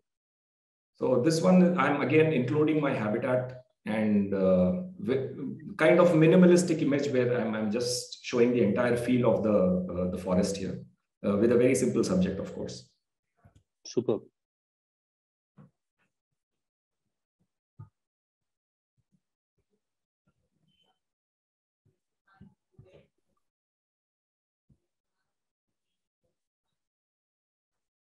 And this is the last one, which I want to show is again using natural elements, a very selective light falling on the subject, which is very small, very minimalistic, and those flowers around it making the frame a little more interesting. So basically, it all boils down to how quickly and how differently you can think of getting something interesting into your frame. And this aspect is extremely independent about what camera, what lens, or what settings you're in. This is totally about how you think about something which is right in front of you. Superb. Thank you so much, Masood bhai. Uday bhai, would you like to add on something to it? Probably that's the last question that we can take. So yeah, sure. Jit bhai. So I think I will share and then I'll talk. I think that would be much faster. Right? That would be great. yeah. So, okay. So let me know once you are able to see it. Yeah. So we we are speaking about the close-ups and habitat, right? So I think True. like I prefer to, like, for me, like most of the cases, like if you want to show any specific behavior of the subject, then I will go very close to emphasize on what exactly I want to showcase. So, but Mhm. most of the times I think like I love to shoot wide angle macros, because like I think like these days wide angle macros are becoming famous from last 3-4 years. I think like maybe I think 2-3 years. So I Correct. started wide angle macro in, I think, maybe 8 years back, like when nobody used to care about that. Because I always feel that, like, for me, like if this snake is like any other snake, like I will not be able to differentiate whether this is shot in which location, what kind of habitat, all these things. So I always try to go a little wider. So I'll show you. So the same snake, same place. This was shot Beautiful. with an wide angle lens, and like where you can clearly see the habitat, what kind of area they sit, and whether they are on an arboreal kind of snakes or a ground snakes, right? So this what I feel. And when you go wide, I think like this gives you more practical impact than an what do you say for that, like the natural impact, right? Like it's more practical, because like this is True. how I saw the scene, and this is how I want my viewers to see that image. So because I did not really see the complete in an zoomed in kind of way, right? So because I think human eye can see somewhere in 44 mm or 45 mm um, length, right? So that's how we Mhm. see the image. So I think like I usually go with that kind of wide angle frame, not too wide, because like that gives you a wrong perspective. So that's why like I usually go with that 40 or 45 mm. So there's an image where an very rare snake. There's a sand snake. So which you can see that shot in the late evening, where you can see the moon in the background and few other elements along with the snake. So this I prefer this kind of shots rather than that. And when it comes to composition, so you can see that like here. Beautiful. So this is on the left hand side is a cicada which is emerging from the earlier stage of its life, and on the right hand side, like the dragonfly which is sitting on a very properly symmetrical leaf. So there's an mayfly, so which is sitting on an leaf. So this kind of composition I really love, like very Brilliant. simple Brilliant. and not too complex, and you can take your viewers exactly what you want to show. So that I don't really do. So it's all subjective, Jitubai. Like it's not. There's no standard rule, right? Like I you know. whether you want a portrait or a landscape kind of image. So I think these days people are moving out of. I think like if know in the early days, like people had that intention of going everything in a landscape mode, right? I think because of thanks to Correct. Instagram and some of the other social media platforms, people started looking things in a different way. Like now I think most of the people shoot everything in vertical, like on the portrait mode, right? So I think like we should look from all possible point of view before shooting, because shooting click is the last thing what as a photographer we need to do. The shutter click is the last thing. So because a lot of things you need to analyze, like how the subject is, you just circle around the subject and see from all the angle, so which is the True. right angle and how the background will be. All these things makes a lot of difference. And then the last and the final thing is just one click. So, and before I conclude, Jitubai, I just want to say one thing to like we have a lot of upcoming and established photographers here. So Mhm. for a photographer, this is just one click. Okay. So we are entering the area of either an animal or an insect or anything. Like we are entering their territory. So if we don't get any image on that particular day, we are not going to lose anything. But if we destroy the habitat in search of one image, I think that's the life Mhm. for them, right? So I think like as a photographer, we should consider those points, like how we should care about the subject, and how how very limited footprint what we can keep on their territory. So I think that is very much important as an upcoming Priceless. photographer or an even an established photographer. I think we should think about that. So if we don't, priceless. at least for me, if I don't get an image on a day, I really don't mind, because like it's I can shoot it any day. Like it's fine. Like even if it is a very rare moment, if I don't get it, that's perfectly fine. But in search of that particular image, if I step on something that I can't really take that. So that's why for me that's more important than an image. I think that's priceless. That advice that you have given is priceless, and I wish like all of us can imbibe it and follow it on field. Thank you so much, Uday bhai. Yeah, thanks. I personally feel so like for me, if you ask me what's a good image for me, I would say, like for example, I'm talking only about my perspective. Now, something that out of my thousands of images, for me, for a good image of mine would be something that I would take a print of, something that I would put it on an exhibition, which I do every year on the International Tiger Day. I exhibit it and I put up for sale. And the money that we earn from it, we use it for some social cause. And this entire 100% proceed goes for charity. Now, for me, the benchmark is among the thousands of images, a good image is something that I would like to take a print of. And the print that I'm thinking of is purely from the customer perspective. Who would pay 8 to 10,000 rupees for that particular image, would buy that image, put it in his drawing room. Someone spending money to buy a print of my image and he would put it in his drawing room. If somebody is ready to spend that 8,000 rupees for that image and put it in his drawing room for lifetime, for me, that's an award-winning image. At least for me, that's an award-winning image. I would like to ask the esteemed panelists, how many of you print your images with this kind of mindset? I do. How many of you? I do. Mohan sir, yeah, I know a lot of your images are sold for charity and all.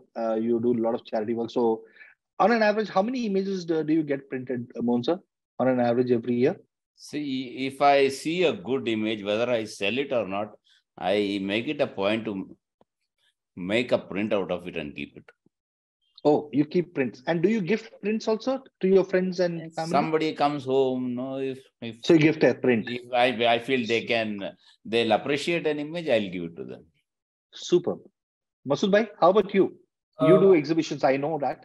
Yes, I usually my thing is I do one exhibition every year, and like Mohan Thomas sir, all the proceeds are for social causes, and that is the way I give it back to the society. That's my happiness and privilege to be able to do something.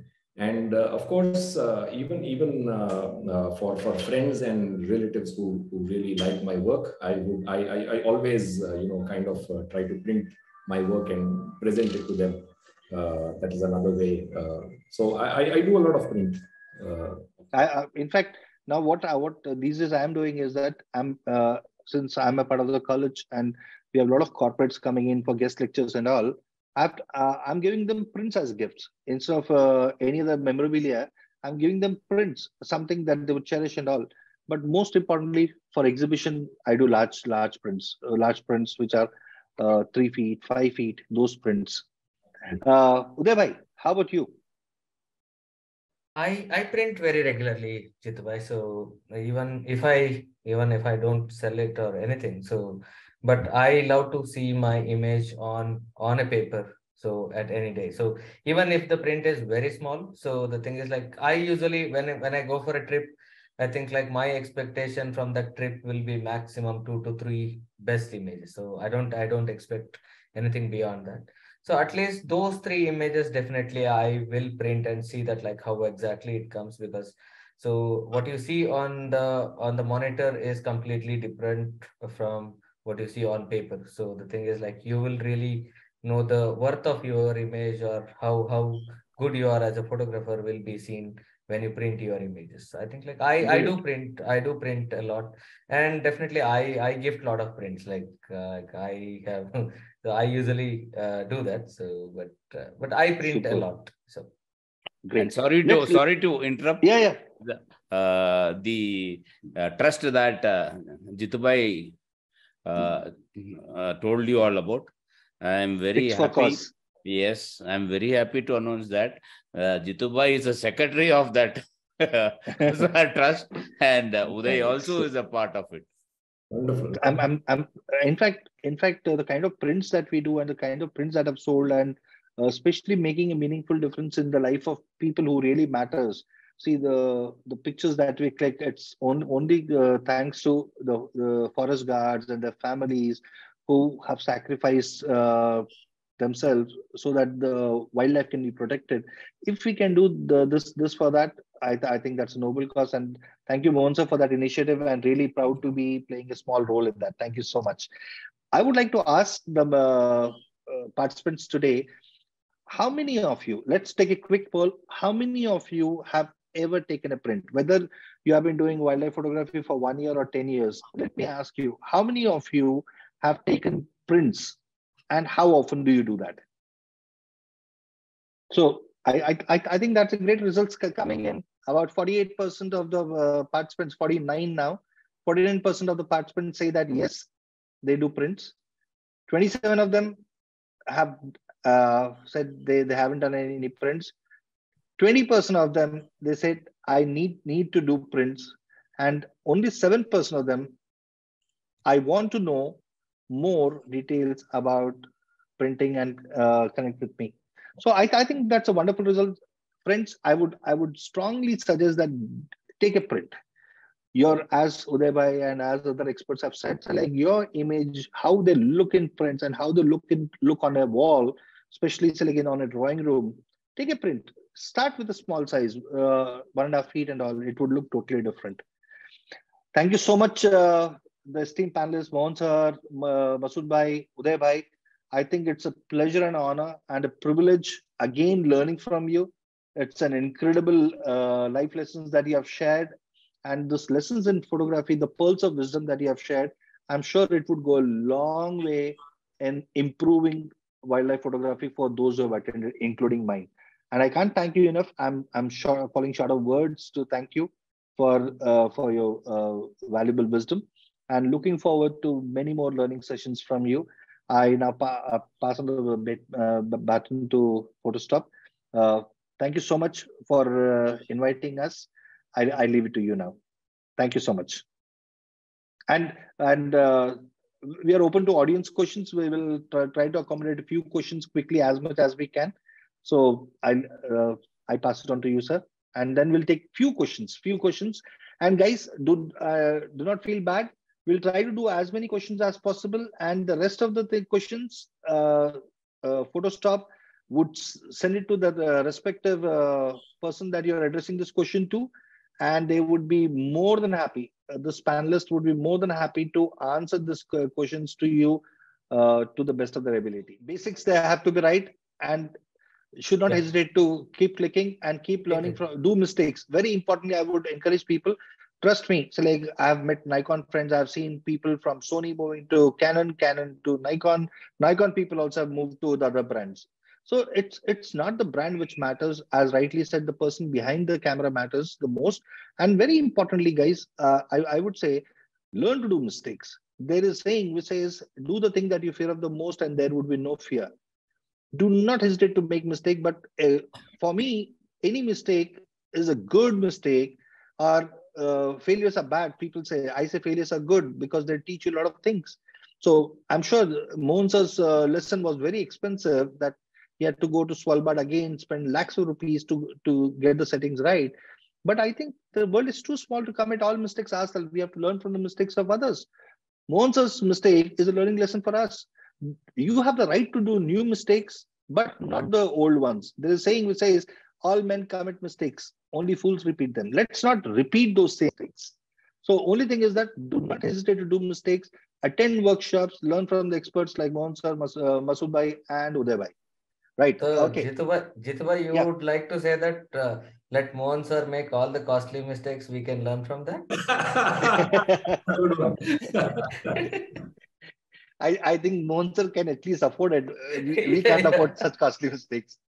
But Mohan sir, I think invaluable lesson that you have taught us today, and I'm sure we all would remember it for the lifetime. Okay. The panelists, which gear? In fact, so like I take the liberty, since I've worked with all the three.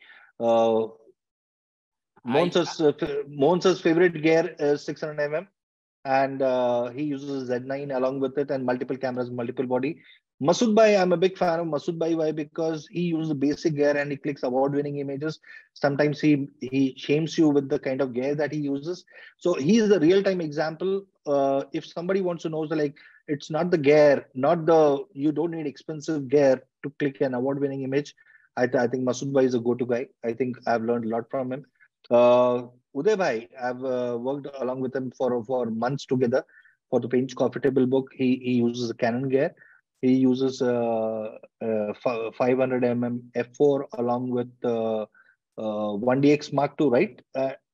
No, I use R5 with 500 R5 mm and 500, 7200, and then 100 mm macro for macro. So, and even I use 15 mm macro, which is a wide angle macro. So with these two are 1:1 macro lenses, then I use 7200 and 500 mm for other things. Okay.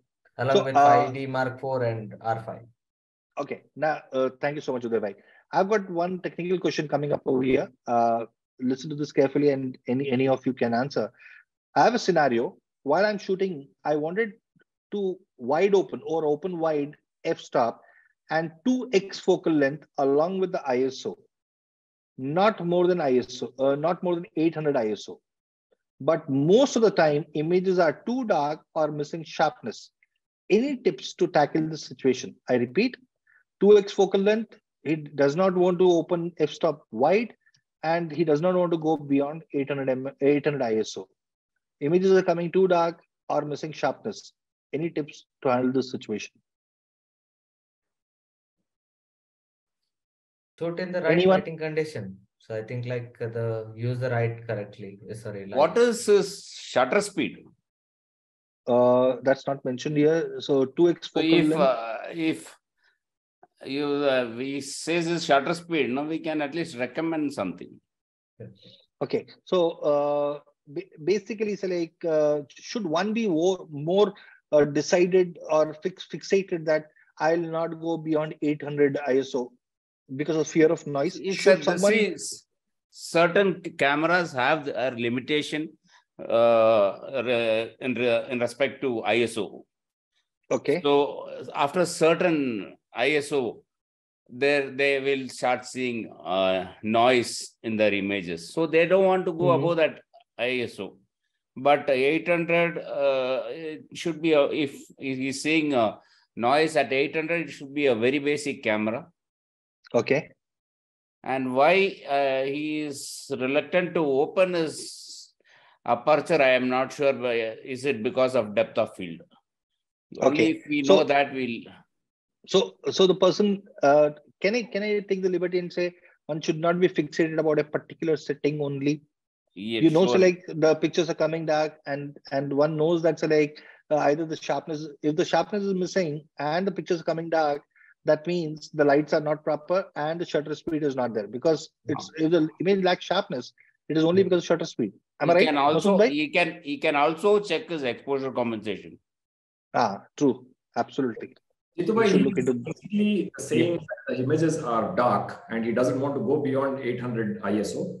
And if I'm not wrong, he's using a 2x teleconverter. 2x. So I would want to explain that when you're adding a 2x converter, it is not only doubling your focal length, it will double all of your errors. Absolutely. The amount of noise you're going to get doubles almost, if not exactly, but it increases. Any of your handshake again multiplies by 2x. Multiplies. So teleconverter is not only multiplying your focal length, it is multiplying your other problems as well. So true. I suggest he should, probably come down. Avoid using teleconverter. Either avoid using teleconverter or change the settings. Yeah. 1.4x, I think 1.4x would do. Okay. You try to use, if you still want to use it, you try to use with a tripod kind of settings, so that like the manual error can be avoided. Okay. I've got a question now coming from Vikram Lone, whose question was something that I used to have in my beginning days. So I'm shooting this question to the panelist. If using a prime lens for mammal photography, should we always shoot with a wide open aperture, that is f2.8 or f4, whichever is the widest? Now, if I'm using 400 mm, f2.8. If I'm using 500, f4, f4. So should I click at the widest aperture? So right? The basic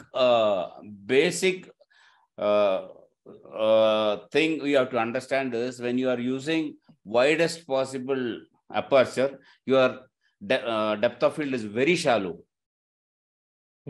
Very shallow.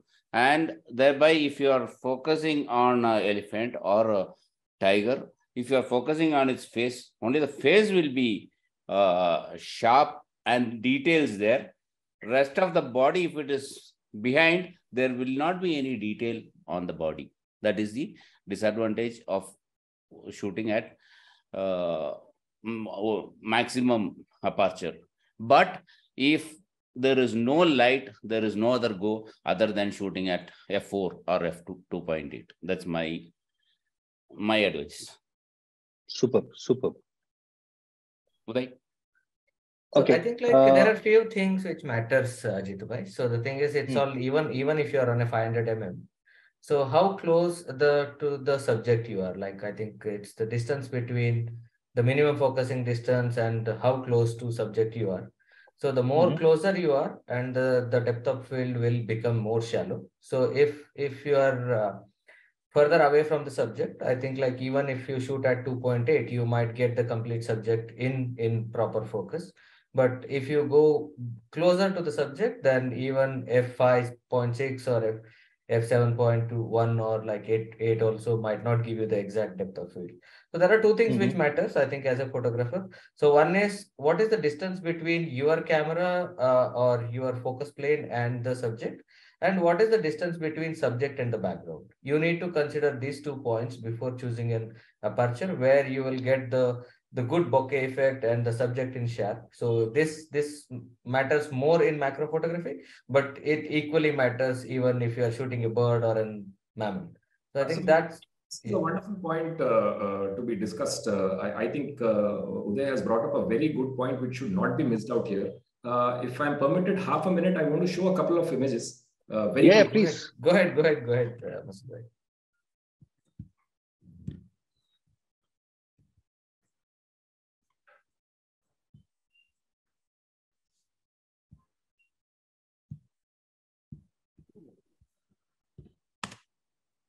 So is the image visible?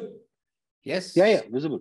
So, what I want to very quickly show here is a very simple subject. I had shot this image specifically to show such an atmosphere. I'm standing at a particular place and you can see what the background is. Basically, it's a tree trunk in the background and it is at a distance. So it has a little blur on it. So I took this shot, then I moved about maybe 10 feet towards my right. And it is the same subject, I'm at the same place. Now I have included a little bit of green here and that green is a further away. So a little bit of more blurrier background. That is how the depth of field is, playing around here. And like Mohan sir says, we are never satisfied. I moved another 10 feet towards my right.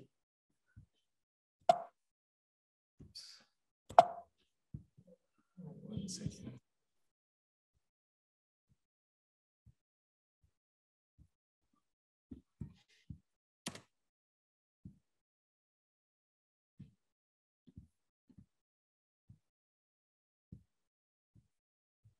Some issue.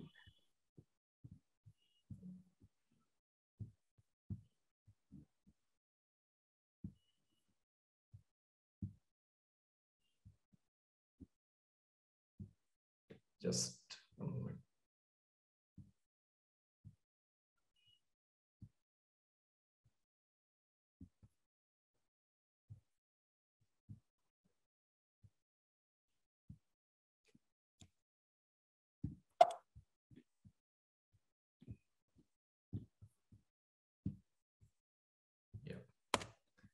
And this was the final one. So a little 10 feet, maybe just shifting my position, and this was quite far away, this background. So the distance between the subject and the background, which Uday was talking about, is actually very, very important. And, it determines the kind of end result that you will get. Quality of background blur. And this was a gulmohar tree in the background at a little more distance. And you can see the subject is same. It is at the same time. I just shifted my position to improve my background at this point. So I just wanted to add this. Over to you, Jitu bhai. There is another question that's important. Touch-ups with editing tools, are they encourageable? This is a question from Jitesh. Touch-up and editing tools, are they encourageable? Mohan sir, I think you're a better person for this. I find no fault in editing your image. Mm-hmm. So, see, your images, first of all, you are clicking for yourself. You want your image at certain quality. I don't think the editing is any big sin. You can edit your image as long as you are not manipulating it. And even if you are submitting it for competition, editing is allowed as long as you are not manipulating it. True. You can edit your image. That's my take on this. Okay. Masood bhai, Uday bhai. I'm +1 with the Mohan sir here, as long as you're not manipulating it. I would also want to add that post-processing is a very, very, very important aspect of photography, because that is again one place where you, without manipulating or without potentially damaging the image or adding artificially or removing something from it, you can actually enhance, because no amount of technology can replace the human eye.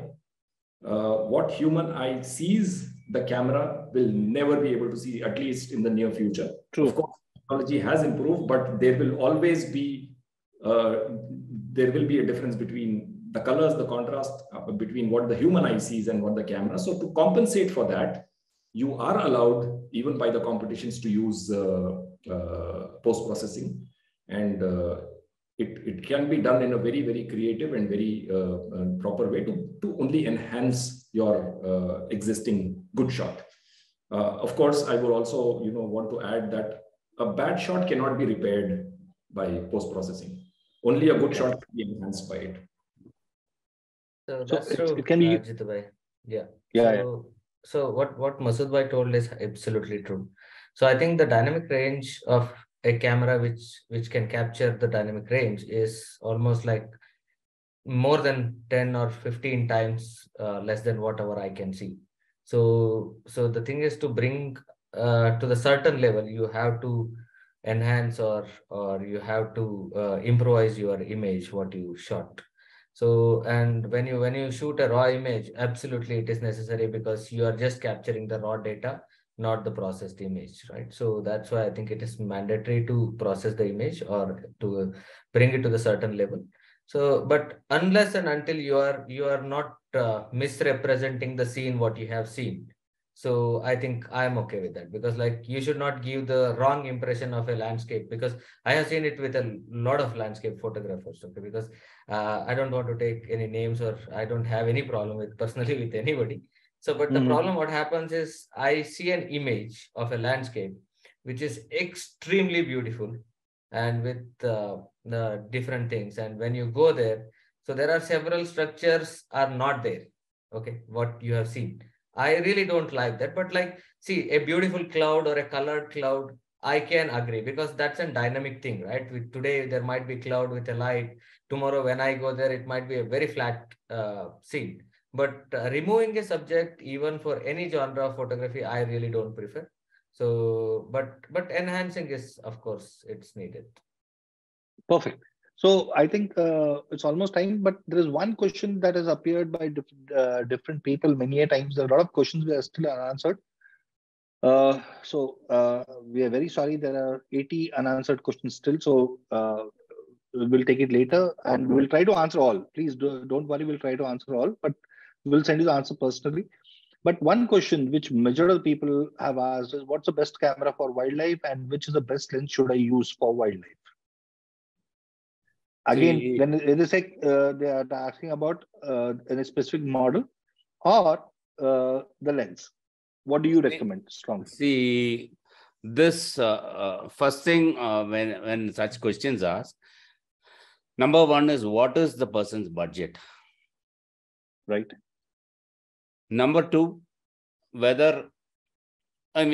is the subject? What is his favorite subject he wants to shoot? Okay. And third thing I would say is whether he is very regular in photography. If he goes once in a year, he might as well rent it out. That's a great idea. He might as well rent it out instead of buying, and next year your camera and lenses outdated old model. Yes. Okay. So the first one is basically, see, I shoot with the Z9 and the 600 or a 400 2.8. See, if you are a mammal shooter, a 400 2.8 will be ideal for you. But when I suggest 400 2.8, if you want to shoot birds with that, then you will later on say, I don't have the required focal length. I should have bought a 600. True. So these three things you have to answer yourself and buy equipment. Superb. Uday bhai and Masood bhai, would you like to go into it? I think what you have in your hand is the best camera, man. So everybody, whoever is doing that, like you might be having mobile camera or a camera. So that's the best camera. First, read to the potential what that camera can do. So then think about what else I can do, right? So I think, like, I always say that what you have in your hand is the best thing.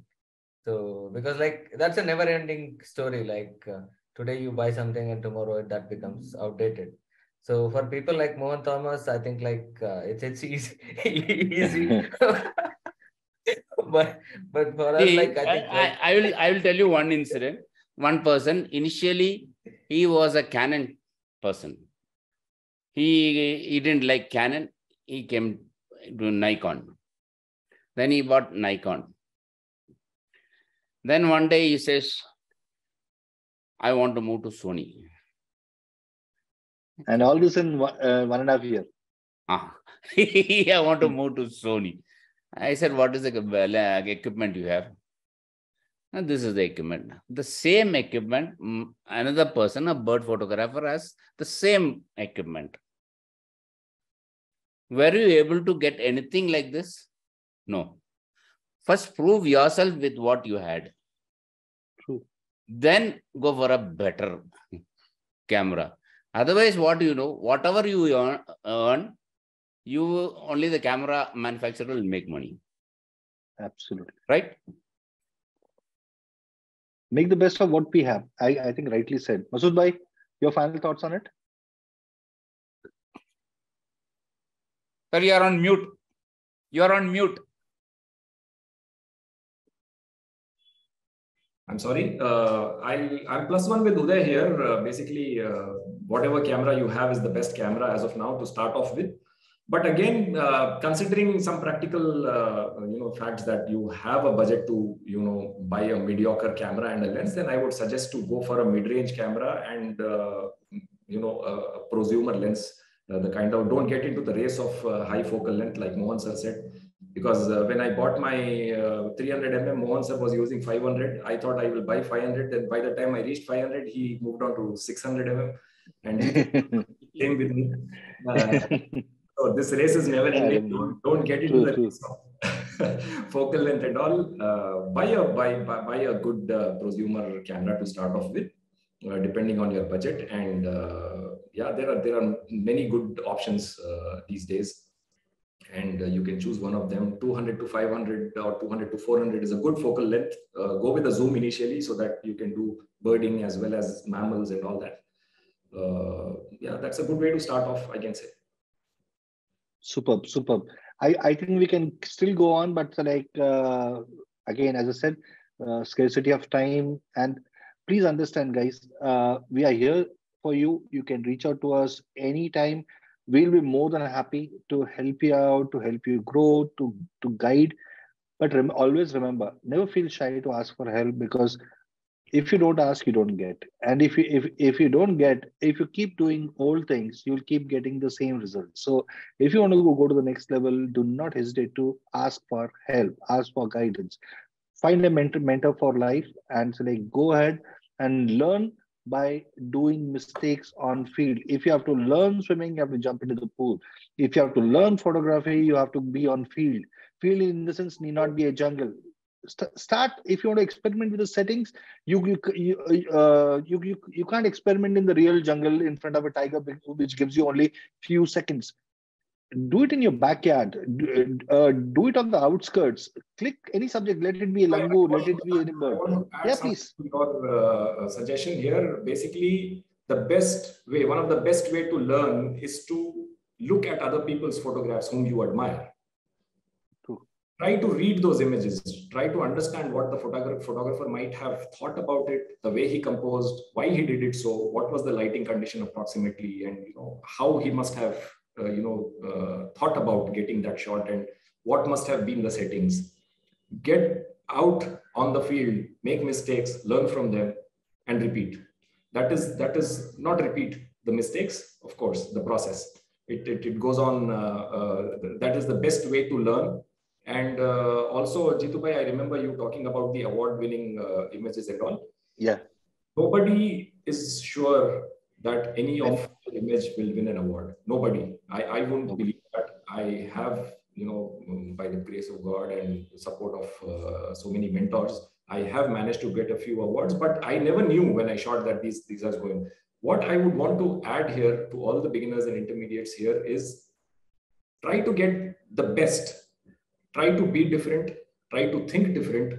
And if you don't like your shot, it is not going to win an award. That is one thing I want to add here. Just for the sake of posting it on social media or sharing, yeah, it feels good to have 1,000 likes on your image. That's another story, but likes are not the measure of how good or bad your photograph is. Trust me on that. So get serious, get onto the field, be patient, perseverance, and be stubborn on it. Try to be different. Only then you can get shots which are eligible for awards. So if you think your image is award winning, it is eligible for winning an award. And then these awards are, again, there are panelists sitting there, there are judges sitting there. Mohan Thomas sir can tell you more on this. There are 5-7 different people sitting there with different mentalities, with different perspectives. So what is an award-winning image for me might not be an award-winning image for Mohan Thomas sir or Jitu Bhai. So it is just about trying to get there, trying to get some good shots and enjoy your work. Brilliant. Very well said. Very well said. So it's the process of process of making the image which makes more interesting than the final image. I think the end result. When you start enjoying the process of making the image, I think then you improve yourself. Like, so even for me, like if I see an image which I shot last year, and if I feel that is the best image which I shot, then I'm not growing in any way. I should feel that, okay, I could have done better with that image if I see it today. So then it's a good path. So if you still think that the image which you shot 4 or 5 years back is the best image, then you're absolutely wrong. So that means that you are not growing. So you should be a self-critic on your image, as Masood Bhai told. I think like that's the best way. First, you look at your image and look the same image after 15 days, what you could have done better. So I think that makes a lot of difference. Very well said. Very well said. Mohan sir, any final thoughts from your end? I would like to say thanks. Thank you, Honeycomb. Thank you, Jitubhai. And thank you, my co-speakers. It was wonderful seeing all the images. Thank you for giving me this opportunity. Thank you so much, sir. Absolutely. And Noful sir, Sri Kumar sir, Kartika ma'am, Sanisha, Georgie, I think the entire team of Honeycomb, thank you for organizing such a event, such a wonderful learning session. And very importantly, not only I'll come to the panels later, but I see more than 135 people online still. I think though we are way beyond the time limit, I think you waiting on shows and says loudly that you are really serious about improving your photography. I really appreciate it. And I thank you from the bottom of my heart, and I express my sincere gratitude for your seriousness and your commitment to improving your own self. Though there is a saying, the journey of 1,000 miles begins with a single step. And I am sure you have taken the right step in the right direction. And I wish you luck and assure on behalf of all the panelists that we would be there to help you in your journey towards self-improvement. Count us in. Whenever you need any help, reach out to us and we will be more than happy to help you out. Thank you so much, Mohan sir. My Most sincere, welcome. heartfelt thanks, gratitude, Masood bhai, Uday bhai, Nofal sir, Sri Kumar sir, all of Thank you, you. Thank you, sincere, sir. heartfelt gratitude. I think it was a wonderful session and looking forward to many more interaction, many more learning from each one of you.